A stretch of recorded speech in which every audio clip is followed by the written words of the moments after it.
Hello, എല്ലാവർക്കും എൻ്റെ നമസ്കാരം. എല്ലാവരും എന്തു പറയുന്നു? സുഖമായിട്ടിരിക്കുന്നു, സന്തോഷമായിട്ടിരിക്കുന്നു. ഞാൻ ഇന്ന് കുളിക്കാനുള്ള ഒരു തയ്യാറെടുപ്പിലാണ്.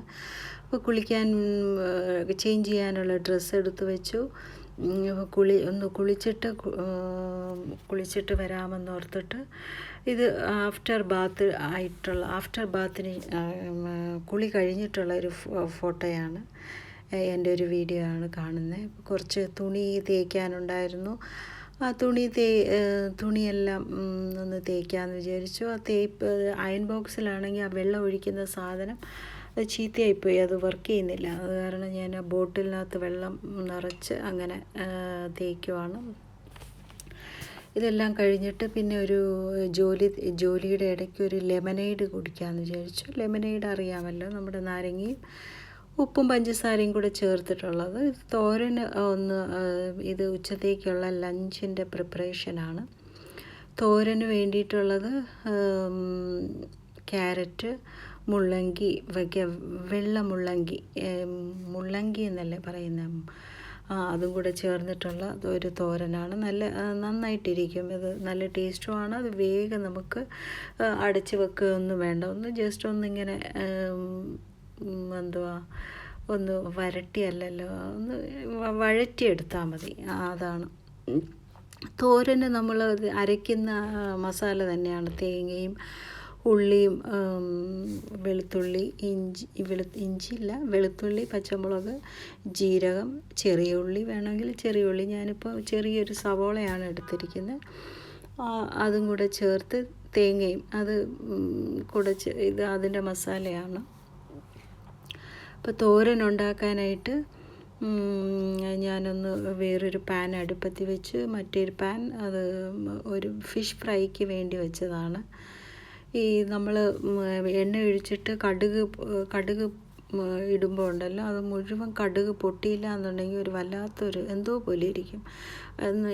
എന്താണെന്നറിയത്തില്ല. ആ മുഴുവൻ കടുകും പൊട്ടിയതിന് ശേഷമേ ഞാൻ മറ്റേതെടുത്ത് കരിഞ്ഞാലും കുഴപ്പമില്ല എന്നുള്ളൊരു മട്ടാണ്.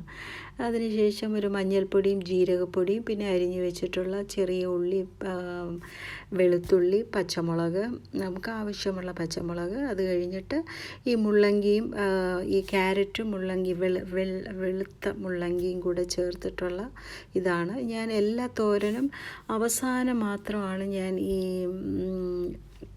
തേങ്ങ ചേർക്കാറുള്ളൂ. ഒത്തിരി അങ്ങ് വേവിക്കാനായിട്ട് പോകത്തില്ല. അവസാനം ആ ചൂടിൽ തന്നെ ആ തേങ്ങ അങ്ങോട്ട് ഇതായിക്കോളുമല്ലോ. ലാസ്റ്റിലാണ് ഞാൻ ആ തേങ്ങ ചേർക്കുന്നത്. അപ്പം കുറച്ചുകൂടെ ന്യൂട്രീഷ്യസ് ആയിട്ട് കഴിക്കാമല്ലോ എന്നോർത്ത്. ഈ മീനിൻ്റെ പേരെന്താണ്? ഈ മീൻ രാജാറാണിയാണോ, ചെമ്മീൻ, ഞങ്ങളുടെ നാട്ടിൽ നവര എന്ന് ആണ് പറയുന്നതെന്ന് തോന്നുന്നു. രാജാറാണി എന്നൊക്കെ പറയും, നവര. പിന്നെ ഇത്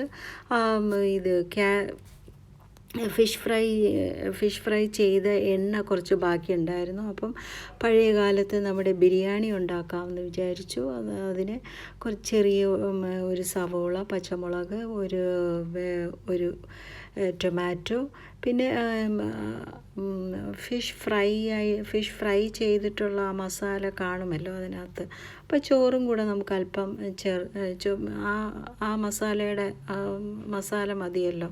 കൂടുതൽ മസാല ആവശ്യമുണ്ടെങ്കിൽ ഞാൻ അല്പം ഗരം മസാലയും കൂടെ ചേർത്ത് ഒരു ബിരിയാണി, ഒരു പഴയ കാലത്തെ നമ്മുടെ ബിരിയാണി അന്ന് ഉള്ള ഒരു ഇതിൽ. അതായത് ഈ ഓയിൽ വേസ്റ്റ് ആകത്തില്ലല്ലോ. അപ്പം ഇതൊരു കുത്തരി ചോറ്. ഇത് കുറച്ച് തവിട് കൂടിയ ചോറാണ്. അപ്പം കുറച്ച് നമുക്ക് ആ തവിട് കുറഞ്ഞ ചോറിനേക്കാളും ഇത് ബ്രൗൺ റൈസ് പോലെ ഇരിക്കും. ആ ഒരു ടേസ്റ്റ് അങ്ങോട്ട് കിട്ടുന്നില്ല. എന്ന് പറഞ്ഞാൽ ആ ഒരു നമ്മൾ വൈറ്റ് റൈസൊക്കെ കിട്ടുന്ന പോലെ ഉള്ള ഒരു ഇതില്ല. അപ്പോൾ ഇങ്ങനെ കഴിക്കുവാന്നുണ്ടെങ്കിൽ കുറച്ചുകൂടെ ടേസ്റ്റ് ആയിട്ടിരിക്കും. ഇത് ഞങ്ങൾ ഇപ്രാവശ്യം വാങ്ങിച്ചത് തവിട് കൂടിയ മട്ട അരിയാണ്. അങ്ങനത്തെ റൈസ് ഉണ്ടല്ലോ, ഇത് എത്രയോ % തവിട് കൂടുതലുള്ള മട്ട റൈസാണ്. അത് കാരണം ശരിക്കും ഒരു ബ്രൗൺ റൈസ് പോലെയുണ്ട്. നമ്മൾ സാധാരണ ചോറ് കഴിക്കുന്നതിനേക്കാളും ഒരു ഡിഫറെൻറ്റ് ടേസ്റ്റ്. അപ്പോൾ ഇത് കുറച്ച് ചൂടാണല്ലോ. അപ്പം പിന്നെ കുറച്ച് വെള്ളരിക്ക സാലഡുണ്ട്. വെള്ളരിക്കയും പിന്നെ ക്യാരറ്റും കൂടെ ചേർന്നിട്ടുള്ള സാലഡ് ഉണ്ടാക്കാമെന്ന് വിചാരിച്ചു. ഇന്നത്തെ ഉച്ചത്തേക്കുള്ള ഊണിനുള്ള ഇതാണ് ചോറ്. ഇത് ഫിഷ് കറിയാണെങ്കിൽ തലേ ദിവസത്തെ ഫിഷ് കറിയാണ്, അതാണ് ചട്ടിയൊക്കെ ഇങ്ങനെ ഇരിക്കുന്നത്. ഇത് സാൽമൺ കറിയാണ്. ഫിഷ് കുറച്ചേ ഉള്ളൂ, കറി കുറച്ച് കൂടുതലുണ്ട്. ഇത് ആ മുള്ളങ്കിയുടെ തോരൻ, പിന്നെ ഇത് രാജാറാണിയുടെ ഫിഷ് ഫ്രൈ, പിന്നെ അതൊരു സാലഡ്. പിന്നെ ഇതിനകത്ത് തന്നെ ഞാൻ ഒരു നെല്ലിക്ക ചമ്മന്തിയും പിന്നെ ഫിഷ് പിക്കിളും ലെമൻ്റെ പിക്കിളും കൂടെ ചേർത്തിട്ടുണ്ട്. അത് കാണിച്ചിട്ടില്ല, അവസാനമാണ് ഞാനത് ചേർത്തത്. അപ്പോഴെല്ലാവർക്കും ഈ വീഡിയോ ഇഷ്ടപ്പെട്ടു എന്ന് വിചാരിക്കുന്നു. ഇതൊക്കെ കാണിക്കാൻ മാത്രം എന്തോ ഇരിക്കുന്നതെന്ന് ചിന്തിക്കും. ഇതും എല്ലാവരും ഇതൊക്കെ തന്നെയല്ലേ കാണിക്കുന്നത്.